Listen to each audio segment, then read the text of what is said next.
General equation of motion देख के मुश्किल लगती है, लेकिन उसमें सवाल आसान ही पूछे जाते हैं। फिर भी हम देख लेते हैं क्या क्या पॉसिबिलिटीज़ हैं। देखो, हमें सब कुछ पता तो होना चाहिए ना, क्या क्या स्कोप है, हो क्या सकता है। पहली इक्वेशन है हमारे पास, velocity is equal to dx upon dt। थोड़ा कैलकुलस का यहाँ पे इस्तेमाल होगा, घबराना मत। देखो यहाँ पे वेलोसिटी जो है ना, वो dx अपॉन dt है। इसी को पहली बात तो मैं रीअरेंज करके लिख सकता हूँ, v dot dt is equal to dx। ठीक। अब वेलोसिटी अगर टाइम का फंक्शन है तो आप इसको यहाँ पे एज इट इज इंटीग्रेट कर दोगे, इधर इंटीग्रेट कर दोगे। या फिर हो सकता है कि वेलोसिटी x का फंक्शन हो, है ना। तो यहाँ से हमारे पास दो पॉसिबिलिटीज आती हैं। अगर मैं इसको एज इट इज इंटीग्रेट कर दूं, पहले तो मैं लिखूंगा v is function of time t। उस केस में हम इसको सीधे इंटीग्रेट कर सकते हैं v dot d t.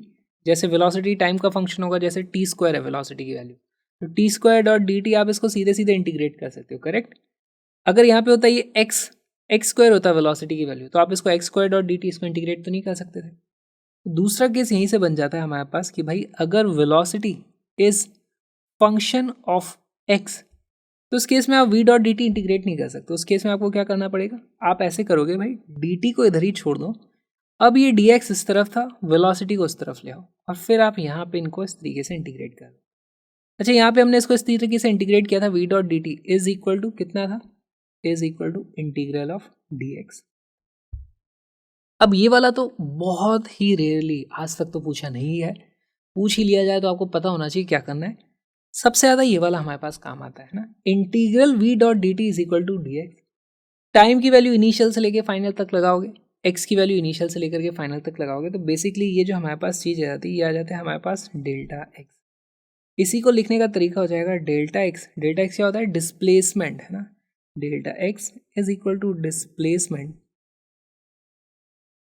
Is equal to integral v dot d t. v dot d t क्या हो जाएगा, area of v t graph होता है ये, area of v t graph. यहां से हमें ये चीज पता चल जाती है। तो ये हमने v dot d t is equal to d x, basically पहली इक्वेशन को देख लिया। इसी तरीके से हमारे पास एक और इक्वेशन है, क्या है, acceleration is equal to d v upon d t. Same चीजें यहां की जा सकती हैं। क्या लिख देंगे हम भाई, a dot d t is equal to d v होता है हमारे पास। अगर एक्सेलरेशन टाइम का फंक्शन है तो अगेन यहाँ पे दो चीज़ें होती है, या तो हमारे पास हो जाएगा a डॉट डी टी को आप इंटीग्रेट करोगे तो दूसरी तरफ आ जाएगा integral of d v which is equal to change in velocity, या फिर आप इसको लिख सकते हो v2 माइनस v1। ठीक। या फिर दूसरा केस हो सकता है, यहाँ पे दूसरा केस क्या हो जाएगा कि एक्सेलरेशन वेलोसिटी का फंक्शन है। उस केस में हमारे पास आ जाता है d t is equal to d v upon a. Again आप यहाँ पे इंटीग्रल कर लेना। बहुत कम चांसेस है ये पूछा जाए, आज तक नहीं पूछा गया है, पूछ ही लिया जाएगा तो फिर देख लेना, कोई मुश्किल चीज़ नहीं पूछेगी, ये बहुत ही सिंपल इंटीग्रेशन आने वाला है। तो इसके एग्जाम्पल भी मैं क्या ही कराऊँ, हमारे काम की सबसे ज़्यादा चीज़ है ये। सबसे ज़्यादा काम की चीज़ तो वैसे ये है, ये भी बहुत कम ही चांसेस है कि पूछ लिया जाए, पर पता हमें सब कुछ होना चाहिए। ठीक, इसको आप क्या बोलोगे, ये ए डॉट डी टी हो जाएगा। अब हमारा क्या हो जाता है, ये area of A T graph, this is area of acceleration time graph. कल जब हम नेक्स्ट लेक्चर में सारे ग्राफ्स वगैरह समझेंगे तब भी ये चीज़ यूज़ होने वाली है। Area of A T graph, area of v t graph, सब कुछ डिटेल में देखेंगे। अभी बस पता होना चाहिए आपको स्कोप क्या है। This is equal to change in velocity. ठीक, एंड लास्ट इक्वेशन हमारे पास आ जाती है, acceleration is equal to v d v upon d x. अब यहाँ पे भी हमारे पास बहुत सारे केसेस बन सकते हैं। जैसे dx को मैं लिख दूँ, dx is equal to v upon a times dv, आप इसको इंटीग्रेट कर सकते हो। या फिर हमारे पास दूसरा ऑप्शन क्या आ सकता है, अब ये सब चीज़ें आपसे पूछी जाएंगी, बस पता होना चाहिए आपको। यहाँ पे अभी तक हमने क्या किया था, dx को एक तरफ ले लिया था, उसकी जगह आप dv को एक तरफ ले लेते हैं, तो हमारे पास dv आ जाता है, दूसरी तरफ आ जाता है a upon v times dx। इनको भी आप इस तरीके से इंटीग्रेट कर सकते हो। एक ही पॉसिबल होगा, या तो ये पॉसिबल होगा, ये पॉसिबल होगा। बहुत रेयर चांसेस कि एक शायद आपसे पूछ लिया जाए, कोई मुझे स्कोप लगता नहीं है। सबसे काम की चीज़ हमारे पास ये है, सेकंड नंबर पे हमारे पास काम की चीज़ ये है, बाकी सब बस हमें पता होना चाहिए, इसलिए हमने स्लाइड में रख लिया। अब इन पे बेस बढ़िया बढ़िया प्रीवियस ईयर्स क्वेश्चंस करते हैं।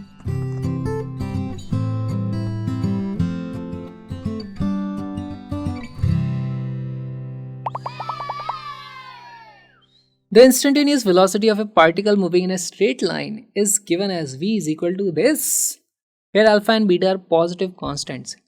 The distance traveled by the particle between 1 second and 2 seconds. देखो यहाँ पे हमें क्या दिया, वेलोसिटी की वैल्यू दी हुई है अल्फा टी, है ना, alpha t plus beta t square. अच्छा, हमसे पूछा है कि किसी टाइम इंटरवल में 1 से 2 के बीच में कितना डिस्टेंस ट्रैवल हुआ होगा। तो इसको फील करने की कोशिश करो। वेलोसिटी को हम क्या लिख सकते हैं, dx अपॉन dt। अच्छा, यहाँ पे वेलोसिटी हमें क्लियरली टाइम का फंक्शन गिवन है। अब हम यहाँ पे क्या कर देंगे, हमें यहाँ से समझ में आता है भाई इस dt को, ये सारे के सारे टाइम है, dt को भी इधर ले जाओ। यहाँ से मेरे पास इक्वेशन आ जाती है dx will be equal to alpha t plus beta t square dot dt। हमें ये चीज़ दिखाई दे गई। यहाँ पर हमें कर देना है इंटीग्रेशन इस तरीके से। टाइम की लिमिट्स कहाँ से कहाँ तक जा रही है, टाइम की लिमिट जा रही है 1 सेकेंड से 2 सेकेंड तक। उस दौरान हमारा x चेंज होगा x1 से लेकर के x2 तक, ठीक है। तो लेफ्ट हैंड साइड में हमारे पास है dx को इंटीग्रेट करते हैं तो हमारे पास आ जाता है सिर्फ x। लिमिट लगा देंगे हम कहाँ से, x1 से लेकर के x2 तक। और राइट साइड में अब इसको इंटीग्रेशन करना है, इंटीग्रेट करो, लिमिट्स लगाओ, वीडियो को पॉज करो, क्वेश्चन को सॉल्व करके बताओ कि भाई t इज इक्वल टू 1 से 2 तक के बीच में हमारे पास जो डिस्प्लेसमेंट हुआ है, ये लेफ्ट हैंड साइड वाली टर्म में ये क्या आ जाएगी हमारे पास, लिमिट्स लगोगे तो ये x2 माइनस x1, बेसिकली यही तो हमारा डेल्टा x डिस्प्लेसमेंट हमें पता करना है। तो आपको इसको इंटीग्रेट करना है, लिमिट्स लगानी है, आंसर आपकी नज़रों के सामने होगा। वीडियो को पॉज करो, क्वेश्चन को सॉल्व करो।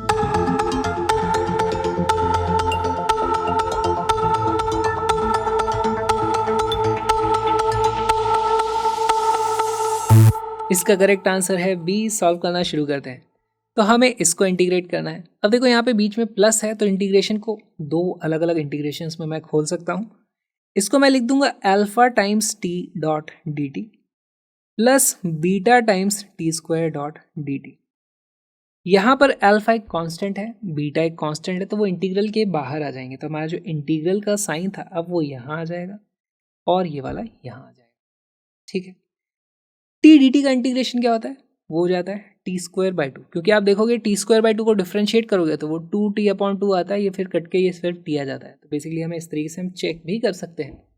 यहाँ से मेरे पास वैल्यू जाएगी alpha into t square divided by two plus beta into t square d t का इंटीग्रेशन क्या हो जाएगा, वो हो जाएगा t cube divided by 3। Check कर लो, टी क्यूब को डिफ्रेंशिएट करते हैं तो क्या आ जाता है हमारे पास, वो जाता है 3t square. T cube by 3 होगा तो यहाँ भी 3 रहेगा और ये कट के फिर हमारे पास टी स्क्वायर हो जाएगा। तो बेसिकली टी क्यूब बाई 3 हमारे पास आना था, ये मेरे पास आ गया। लिमिट्स लगनी बाकी है, लिमिट लगेगी टी इज इक्वल टू 1 से लेकर के 2 तक। लिमिट लगाते हैं, इसकी वैल्यू आ जाएगी, अच्छा दोनों में अलग अलग तरीके से लिमिट लगा देता हूँ ना, यहाँ पे 1 से 2 और यहाँ पे भी 1 से 2। इसकी वैल्यू आ जाएगी अल्फा अपॉन 2 को भी बाहर ले लेंगे, 2 का स्क्वायर माइनस 1 का स्क्वायर, ठीक है, प्लस बीटा अपॉन 3 और फिर आ जाएगा मेरे पास 2 का क्यूब माइनस 1 का क्यूब। तो ये जो वैल्यू आ जाती है 2 का स्क्वायर 4 माइनस 1 यानी कि 3, तो ये आ जाता है मेरे पास 3 अल्फा अपॉन 2 प्लस यहाँ पे क्या बचता है 2 का क्यूब यानी कि हो जाता है मेरे पास 8 माइनस 1 यानी कि 7 बीटा डिवाइडेड बाई 3। हमारे पास ए ऑप्शन आ जाता है, A is the correct answer.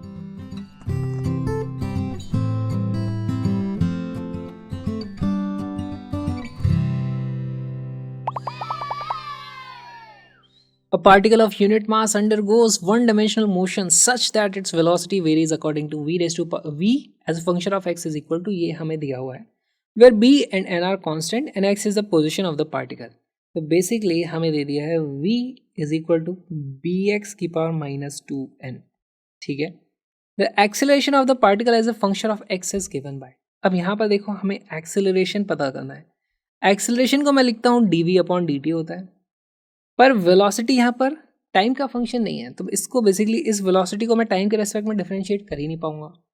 इसलिए मैं यहाँ पर क्या यूज़ करूँगा, acceleration is also equal to v dv अपॉन dx। अब आपको ये चीज़ करनी है, वीडियो को पॉज करो, क्वेश्चन को सॉल्व करने की कोशिश करो।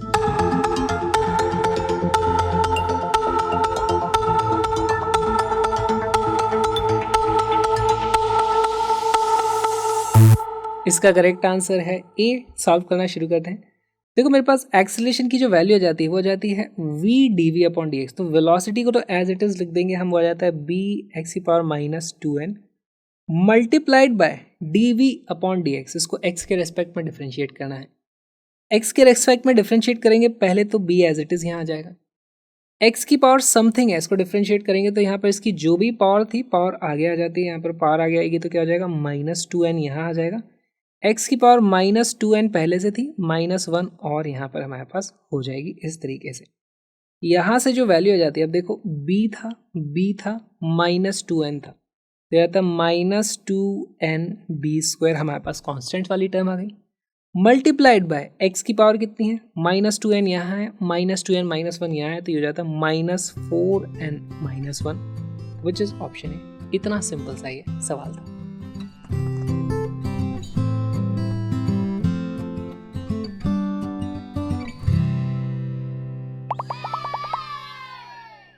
A particle moves a distance x in time t according to the equation। हमारे पास ये इक्वेशन है। The acceleration of particle is proportional to। अब ये बहुत ही अच्छा सवाल है। हमसे क्या पूछा है, acceleration of the particle is proportional to velocity की पावर समथिंग, डिस्टेंस की पावर समथिंग, डिस्टेंस की पावर समथिंग या वेलोसिटी की पावर समथिंग।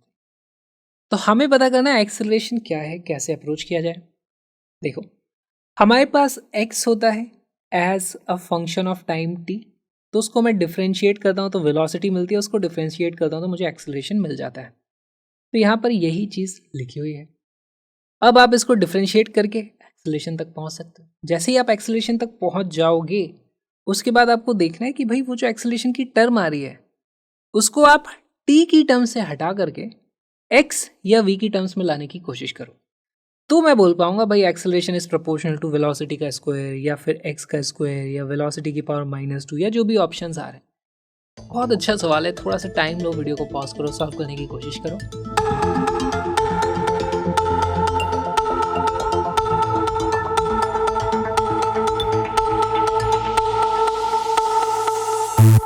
इसका करेक्ट आंसर है ए। सॉल्व करना शुरू करते हैं। देखो हमारे पास वेलोसिटी कितनी आ जाएगी, वेलोसिटी होती है dx अपॉन dt। इसको डिफ्रेंशिएट किया जाए तो देखो अब इसको डिफ्रेंशिएट कैसे करना है, इसकी पावर है माइनस 1 है ना, तो इस ब्रैकेट में जो भी है माइनस 1 आगे आ जाएगा, यहाँ पे और पावर माइनस 1 हो जाएगी, इसकी वैल्यू हो जाएगी माइनस 1 इंटू टी प्लस 5 की power minus 2 multiplied by bracket के अंदर जो है उसको डिफ्रेंशिएट करो, तो उसको डिफ्रेंशिएट करोगे तो आ जाता है सिर्फ 1। यहाँ से हमारे पास इसकी वैल्यू जाती है माइनस का t प्लस 5 की पावर माइनस 2। ऑलराइट, अच्छा एक बात बताओ, t प्लस 5 की पावर माइनस 1 को तो हम x लिखते हैं, तो क्या यहाँ से मैं लिख सकता हूँ this is also equal to minus of x का स्क्वायर? क्या हम ऐसी चीज़ यहाँ पर लिख सकते हैं? यस, तो हमारे पास velocity is equal to minus का x स्क्वायर आ गया। बहुत ही इंटरेस्टिंग रिजल्ट। तो यही सब कुछ चीज़ें हमें सोचनी होती हैं भाई। यहाँ से t प्लस 5 की पावर माइनस 2 आ रहा था, वो कुछ नहीं है, इसका स्क्वायर है, इसकी पावर आप 2 कर दोगे तो यही चीज़ बन जाती है, और माइनस एज इट इज़ यहाँ पर हमारे पास आ गया। ठीक, क्या हमसे वेलोसिटी पूछा है, velocity is proportional to x square है क्या? नहीं, हमसे पूछा है एक्सेलरेशन। अब देखो एक्सेलरेशन की वैल्यू क्या होती है, dv अपॉन dt। यहाँ पर मैं इसको डिफ्रेंशिएट करूँगा, तो अब मैं इसको नहीं डिफ्रेंशिएट कर सकता क्योंकि ये हमारे पास x का फंक्शन है, इसको नहीं यूज़ करेंगे, हम इसी को यूज़ करेंगे। तो हमें डिफ्रेंशिएट करना है d by D T of minus का t प्लस 5 की पावर माइनस 2। इसको डिफ्रेंशिएट किया जाए, इसकी वैल्यू कितनी आ जाएगी, देखो जो भी इसकी पावर है पावर आगे चल जाती है और यहाँ पे एक माइनस 1 और ऐड हो जाता है, तो यहाँ पे माइनस पहले से था, फिर माइनस 2 लग जाएगा यहाँ पे क्योंकि अभी पावर माइनस 2 है, फिर आ जाएगा t प्लस 5 की पावर माइनस 3। इस तरीके से मल्टीप्लाइड बाय इसके अंदर जो भी टर्म है उसको डिफ्रेंशिएट करेंगे तो यहाँ पे आ जाता है हमारे पास इस तरीके से 1। इसको मैं बोल सकता हूँ ये आ जाता है मेरे पास 2 इंटू टी प्लस 5 की पावर माइनस 3। फिर से दिमाग लगाओ, यहाँ पर हमें क्या चीज़ दिखाई दे रही है, t प्लस 5 की पावर माइनस 1 हमारे पास x के बराबर है, लेकिन यहाँ पर उसकी पावर 3 चढ़ी हुई है ना, तो यहाँ पर ये मैं लिख सकता हूँ this is equal to 2 into x का क्यूब। एक्सेलरेशन की वैल्यू आ चुकी है 2 इंटू एक्स का क्यूब। मैं लिख दूंगा acceleration is proportional to x की पावर 3। क्या मुझे यहाँ पे कोई ऐसा ऑप्शन दिखाई दे रहा है? मुझे एक भी ऐसा ऑप्शन दिखाई नहीं दे रहा। क्या मैंने कुछ गलत कर दिया? मैंने कुछ गलत अभी तक किया नहीं। अब यहाँ पर मेरे पास ऑप्शंस कुछ और हैं। देखो, मैं वेलोसिटी और एक्स में एक रिलेशन यहाँ पर देख चुका हूँ। यहाँ से मैं लिख सकता हूँ भाई एक्स को मैं लिख दूंगा x is equal to minus v की पावर 1/2। मैं इस तरीके से लिख सकता हूं। जैसे ही मेरे पास ये वाली चीज आ गई है, अब आप बोलोगे नेगेटिव चीज का अंडर रूट ले लिया आपने। अरे वेलोसिटी की वैल्यू खुद नेगेटिव होगी तो ये टोटल पॉजिटिव हो जाएगा, उस चीज में मत घुसो। यहां से x की वैल्यू आप यहां पे रख दो। एक्सेलरेशन की वैल्यू मेरे पास आ जाती है 2 इंटू एक्स की जगह मैं रख दूंगा माइनस वी की पावर 1/2 मल्टीप्लाइड बाय इसकी पावर 3 हो जाएगी बेसिकली ना, तो ये हो जाएगा मेरे पास 3/2। यहाँ से मैं लिख सकता हूँ acceleration is proportional to velocity की पावर 3/2। क्या ऐसा कोई ऑप्शन दिख रहा है? Correct, a is our correct option. तो यही सब कुछ चीज़ें हमें सोचनी होती हैं। यहाँ पर इसको करने का एक और तरीका है, आप एक्सेलरेशन को लिख सकते हो v d v by d x, है ना। अब ये दूसरा मेथड आ गया। वेलोसिटी को हम निकाल चुके हैं। वेलोसिटी क्या थी मेरे पास? Minus x square. इसको लिख दूंगा माइनस का x square multiplied by d v by d x. Velocity को मैं टी की टर्म्स में लिखता हूं तो ये आती है, एक्स की टर्म में लिखता हूं तो ये आती है। D v by d x करना है तो हमें इसका इस्तेमाल करना होगा। ठीक है, यही कर लेते हैं। यहां पर इसको डिफ्रेंशिएट करूंगा तो मेरे पास आ जाएगा -2x इस तरीके से, और एक्सेलरेशन की वैल्यू आ जाती है यहां से मेरे पास फिर से 2x³। क्या आप देख पा रहे हो? हमारे पास फिर से सेम रिजल्ट आ जाता है। यहाँ से भी तो एक्सेलरेशन की वैल्यू 2x³ आई थी, यहाँ पे भी 2x³ आ गई, तो वही चीज़ आ गई। तो अभी इससे बात बनेगी नहीं, हमें ये वाली स्टेप लगानी ही पड़ेगी कि भाई वेलोसिटी और एक्स के बीच में हमारे पास ये रिलेशन था, उसको हम यहाँ लगाएंगे तो ये आंसर हमें मिल जाएगा।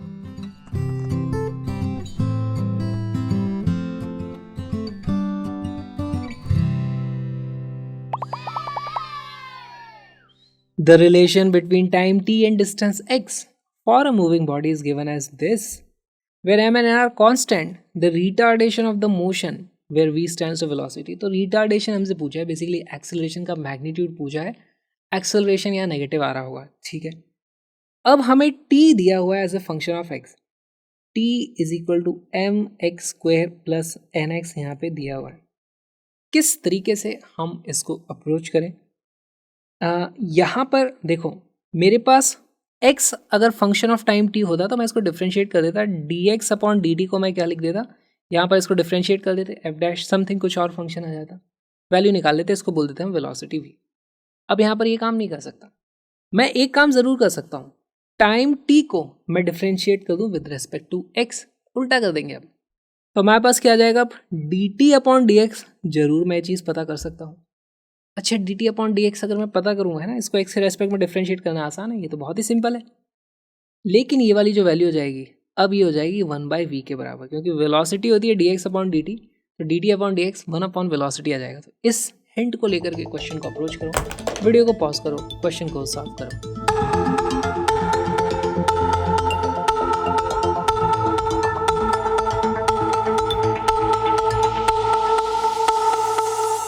इसका करेक्ट आंसर है डी। सॉल्व करना शुरू करते हैं। तो देखो, हमारे पास इसको डिफ्रेंशिएट करेंगे भाई, इससे करना है मुझे differentiate with respect to x. तो यहाँ पर m एज इट इज रहेगा, एक्स स्क्वायर का डिफ्रेंशिएशन 2x हो जाएगा, तो ये हो जाएगा 2mx प्लस nx का डिफ्रेंशिएशन कितना हो जाएगा? सिर्फ n बचेगा, ये हो गया मेरे पास 1/v। यहाँ से मैं वेलोसिटी लिख सकता हूँ, velocity will be equal to 1/2mx plus n। बहुत सिंपल। हमें वेलोसिटी नहीं पूछी, हमसे पूछिए एक्सेलरेशन। तो एक्सेलरेशन के लिए हमारे पास दो ऑप्शन है, या तो मैं इसको dv अपॉन dt करूँ, या फिर मैं इसी को लिख दूँ v dv अपॉन dx। कौन सा ऑप्शन सही रहेगा? वेलोसिटी टाइम का फंक्शन होता तो सीधे डिफ्रेंशिएशन करते, हम ये लगाते। वेलोसिटी हमारे पास x का फंक्शन है, तो हमारे लिए ये वाली चीज़ करना ज़्यादा आसान रहेगा। ठीक है भाई, हम इस फॉर्मूले का इस्तेमाल करेंगे। पहले वेलोसिटी स्वयं आई हुई है यहाँ पे, तो इसको मैं लिख दूंगा 1/2mx plus n multiplied by dv अपॉन dx कर दो। इसको डिफ्रेंशिएट करना है, कैसे करोगे? तो देखो, यहाँ पे dv अपॉन dx को आप लिख सकते हो d बाई dx ऑफ क्या है ये 2mx प्लस एन की पावर -1। यहाँ पे -1 आगे आ जाएगा और बचेगा हमारे पास, क्या बच जाएगा, 2mx प्लस एन की पावर -2 बच जाएगा, है ना। यहाँ जो भी पावर होती है वो आगे आ जाती है और इसमें एक और -1 आ जाता है, तो -1 -2 हो जाएगा, -1 एज इट इज आगे आ गया। इसको मैं लिख सकता हूँ -1 divided by 2mx plus N और यहाँ पे आ जाएगा 1/2mx प्लस एन इसका स्क्वायर, करेक्ट। साथ में एक और चीज़ यहाँ पे मैंने मिस कर दी, जब मैं इसको डिफ्रेंशिएट कर रहा हूँ, है ना, इसको डिफ्रेंशिएट किया तो जो भी ब्रैकेट में था वो यहाँ है, पावर इसकी यहाँ चली जाती है, एक पावर और -1 हो जाती है। साथ में एक और चीज़ हमें करनी होती है, ब्रैकेट के अंदर जो चीज़ है उसको भी डिफ्रेंशिएट करते हैं। इसको डिफ्रेंशिएट करोगे तो वो आ जाएगा मेरे पास सिर्फ 2m यहाँ पे बचेगा, 2m प्लस 0, है ना। ये हमारे पास टोटल डिफ्रेंशिएशन हो गया, dv/dx की ये वैल्यू आती है।